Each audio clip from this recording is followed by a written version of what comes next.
Let's move over to the Middle East just a little bit because I was Sure. just thinking a little bit about the firing of Gallant, and I'm wondering how the Israeli society is taking that. How does Israel feel like you're in the middle of this war that's not going well? You haven't defeated Hamas. You're bogged down in Lebanon. There's this imminent attack supposedly coming from Iran, and then in the middle of this, you get rid of your defense minister, the person that's responsible for defending your whole country, and then you put in this radical, we'll say, Yeah, more of a radical Israel with cuts. no military experience to speak of, right? Right. So just it doesn't. If you're watching a football game and you pull your quarterback out in the middle of the game, there's usually a reason, right? Things aren't going well. So that's kind of what's happening here. So people are thinking, ooh, this doesn't. It's a sign that things aren't going well in Israel, and a lot of people, from what I've when talking to you, it seems like Israel was just had a lot of faith in the idea, a lot of belief in the military, the power. Removing Gallant surely has to be a sign that, well, maybe things aren't going so well on that front. So, Yeah, do you well, have what's your take on this?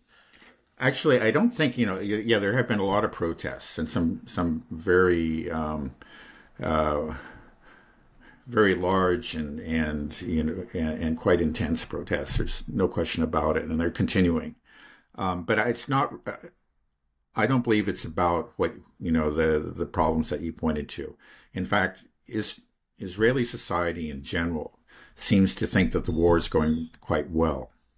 It seems rather amazing to us because again, we've gone beyond the propaganda. But remember, um, like this recent attack by Israel is still being touted as a great success within the Israel and then of course within the U.S. because they're just getting Israeli sources that they just completely smashed up Iran's air defenses and their capabilities for producing more rockets. And it seems like by and large the Israeli public believes in that, and they seem to be actually on some sort of feel like they're on a roll. They assassinated all these people. They're I'm sure there some things are seeping in from like the Lebanese front, where clearly things on the ground are not going well. But there is a lot of censorship in Israel. In general, it's a very kind of freewheeling and actually very democratic kind of society. But the military censors have been given a lot of power during the current conflict, and so there's a lot that they don't see. And in general, the mood about the war seems to be very positive within Israel. So the protests are not about the war going bad, going the wrong way. I think again, it's directed against Netanyahu personally, who a lot of people really hate within Israel. It's not so much because, well, not because he's conducted this genocidal war against Gaza, or he's bombing Lebanon, or and attempting a ground invasion of Lebanon. It's not because of that. It's a lot of things that actually preceded the war. There were some very, very large scale protests prior to October 7th, and in fact, at that time, people were saying that, boy, Israel's on the verge of a civil war. There was just a lot of anger about Netanyahu and the direction he was taking the country in. In particular, he was attempting to reform the judiciary and make it less independent and really kind of more under his control. And a lot of Israelis, especially secular Israelis, were very angry about that. And so they continue to be angry. They continue to hate the man for those reasons. And then there's the hostage issue, which has not gone away. There have been a lot of people, especially, of course, family members, relations to the hostages, who have been going out and protesting every day. And they have a lot of support within society. They say, bring the hostages home. And clearly, that is not a priority for Netanyahu. He really doesn't give a damn about the hostages. He pretends that he does, but I think most of Israeli society knows that he doesn't.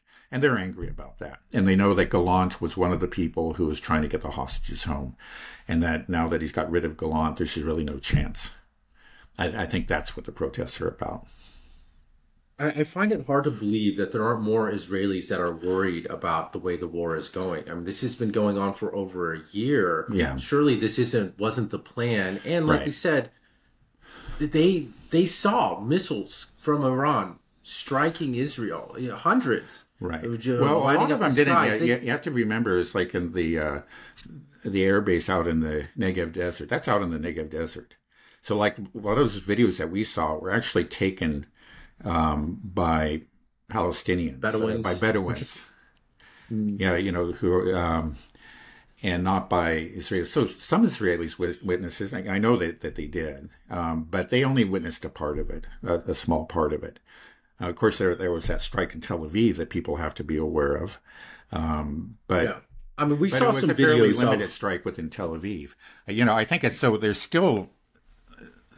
It seems rather incredible, but I find it incredible that there are so many people, highly educated people in this country, that don't have any understanding of what's going on. Like, for example, in Ukraine, it's very easy to become comfortable within a bubble, and that bubble that will tell you the way things are, and they'll occasionally mention that there are some bad people out there who are saying these other things, but don't pay any attention to them for these reasons.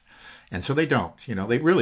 People can be very, very comfortable within a certain, information bubble. And I think that's what's happening in Israel. So clearly there are some people who understand what at least 500,000 Jewish Israelis have left Israel. And yeah, they are worried. And there's probably at least another 500,000 that are probably packing their bags now in preparation for leaving Israel. But most of them, again, are under the illusion that things are going real well. They're on a roll. Netanyahu's done great in decapitating Hezbollah, and they basically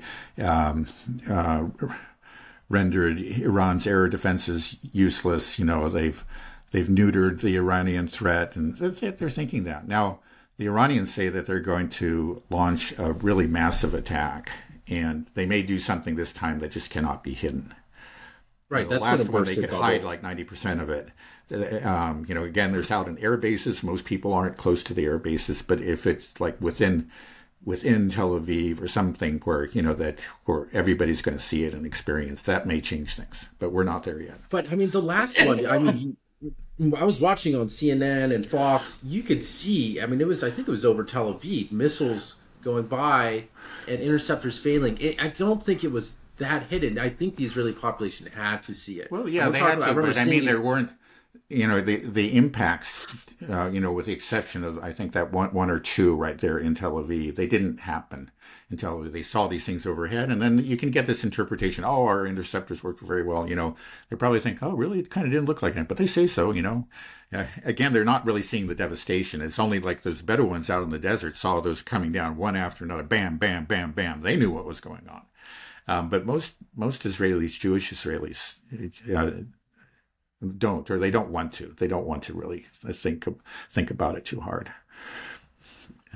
So most Israelis are still confident in their ability. That's what I hear. I think Alistair Crook describes it as a kind of euphoria, which is incredible. There's just a sense that, man, we're on a roll. So those assassinations were extremely popular in Israel. I found the whole thing horrifying, and I think most of the world did, but they were very popular in Israel and gave Netanyahu a huge boost.